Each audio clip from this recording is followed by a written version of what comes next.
what's good. Now in hood, the pronunciation would be, what's good. But then if I say, bro, you tripping, dog? My tone and my voice completely brings out a different kind of meaning for this specific phrase. Now you was tripping, dog. You tripping, dog. Yeah. Yeah, boy. Run me my hood. This is the most requested topic on Instagram, TikTok, and at the same exact time, YouTube. In today's video, I'm actually going to show you guys how to understand people here in the United States, how they speak hood, and also how to speak it yourself. I'm also going to show you different variations and different techniques, different phrases, and different word choices that people here in America actually speak. Today, we're diving deep in Hoodology.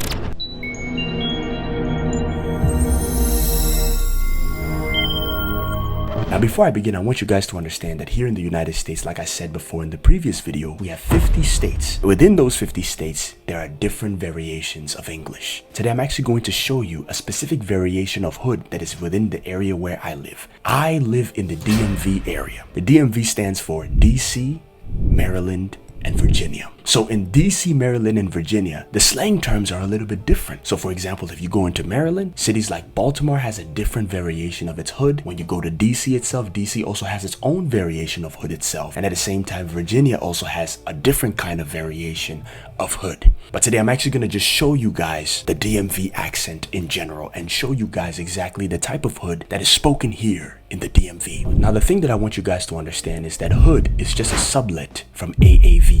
For example, we have standard English. This is English that is taught in every country in the world. This is the same English that is being spoken in every single country in the world. Now, although we have standard English, we have different variations of standard English.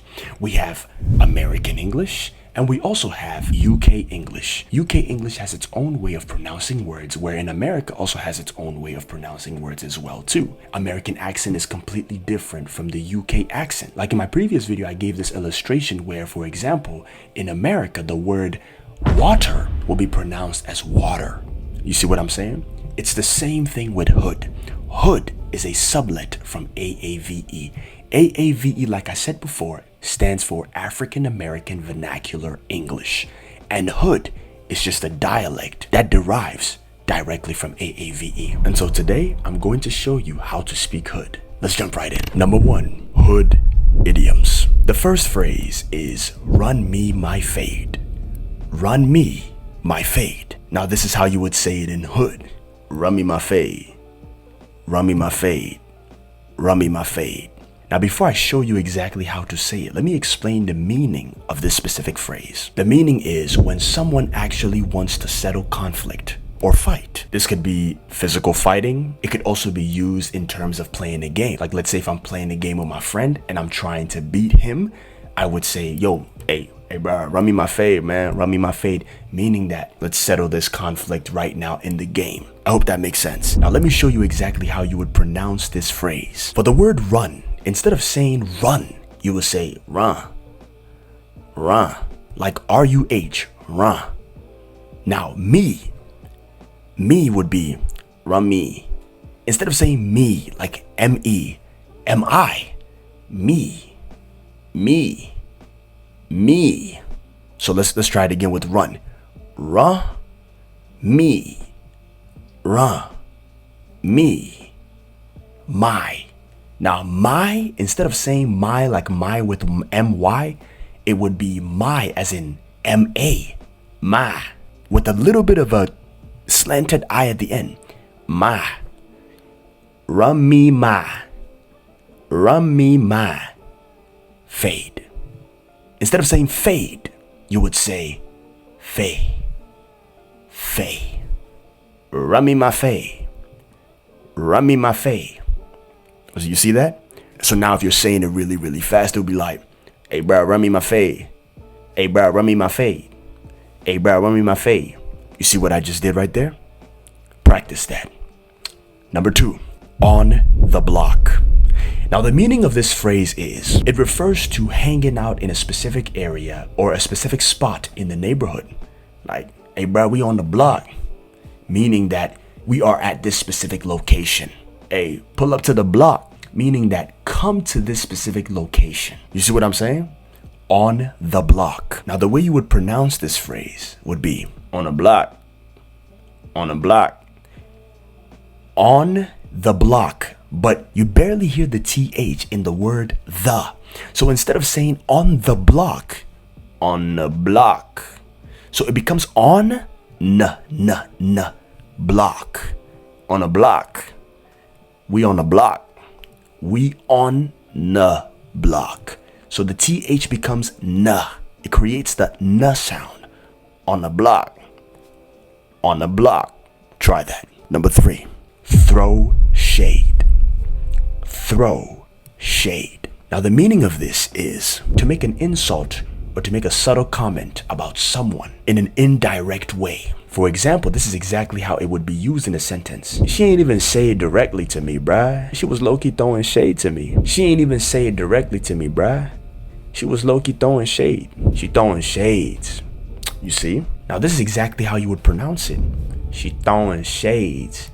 She throwing. Throwing. You don't say throwing. Okay? Don't say throwing. Don't say the full word. You will say throwing. Thong, thong, thong. Like you're making a th sound. Thong, thong. Like thong. Thong, thong. She throwing. Throwing. Then you bring the ing in. Throwing. Throwing. She throwing shades. Say it faster. She throwing shades. She throwing shades. There you go. Number 4. Catch these hands. Catch these hands. Now the meaning of this is a way to say let's engage in some kind of battle or let's fight. You know what I'm saying? That's another way to say let's fight. Bro, I know you ain't trying to catch these hands, Mo. I know you ain't trying to catch these hands. So when somebody says, I know you ain't trying to catch these hands, what they're saying is, I know you don't want to fight with me. I know you don't want to see how I am on the battlefield. I know you ain't trying to catch these hands. Catch these hands sounds very similar to standard English. There really isn't a way to actually pronounce it. But once you develop your accent and you develop the hood accent, it will come out smoothly. I know you ain't trying to catch these hands. I know you ain't trying to catch these hands. The way I say hands, I don't say, I know you ain't trying to catch these hands. So you notice I don't say hands. I say hands. You have to understand in the American accent, the letter A itself has a different sound. Like I explained in my previous video. I explained that it has this A type of sound. A sound. Instead of me saying, I know you ain't trying to catch these hands, I am saying, I know you ain't trying to catch these hands.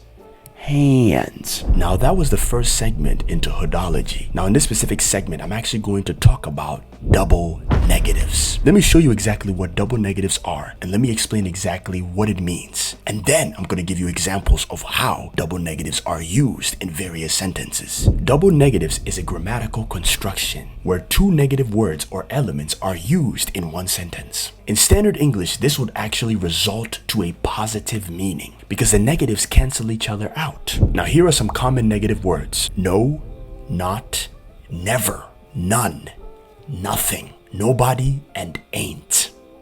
These are the common negative words that are used in a double negative. For example, a double negative statement would be, I don't know nothing. I don't know nothing. To say I don't know and then to also say nothing is a double negative. So in standard English, the proper way to actually say it would be I don't know anything. And when you say I don't know anything, you're actually speaking correct. But in Hood, it's absolutely different. Here are some different examples to show you. I don't want nothing from you, which means I don't want anything from you. Ain't nobody got time for that, which means nobody has time for that. She ain't never been there before, which means she has never been there before. He don't know nothing about it, which means he doesn't know anything about it. They ain't said nothing all day. They haven't said anything all day. I ain't never seen nobody like that. I have never seen anyone like that. Now those are what we call double negatives. So you will usually hear a lot of Americans use those kinds of phrases. The third segment is intonation and rhythm. If you take a look at this statement, what's good? What's good? Now in Hood, the pronunciation would be, what's good? What's good? So it goes from what's good to was good. You don't hear the D. Good. There's no D. Good.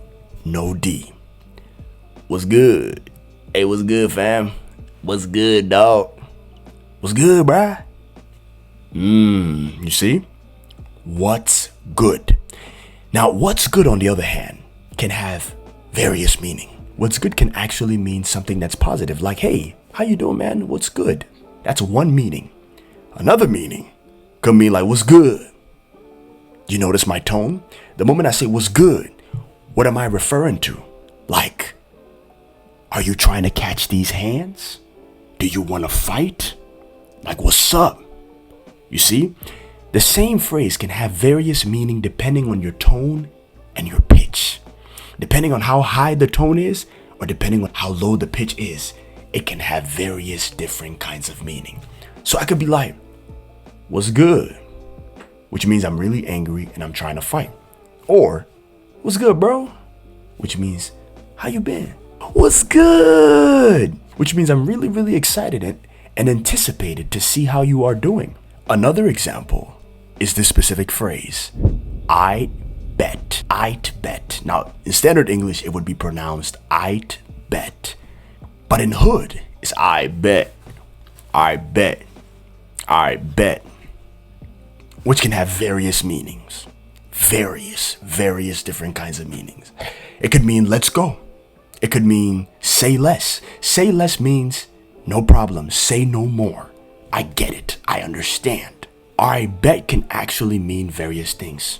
So for example, if somebody says, hey Collins, let's get up and let's go to the mall.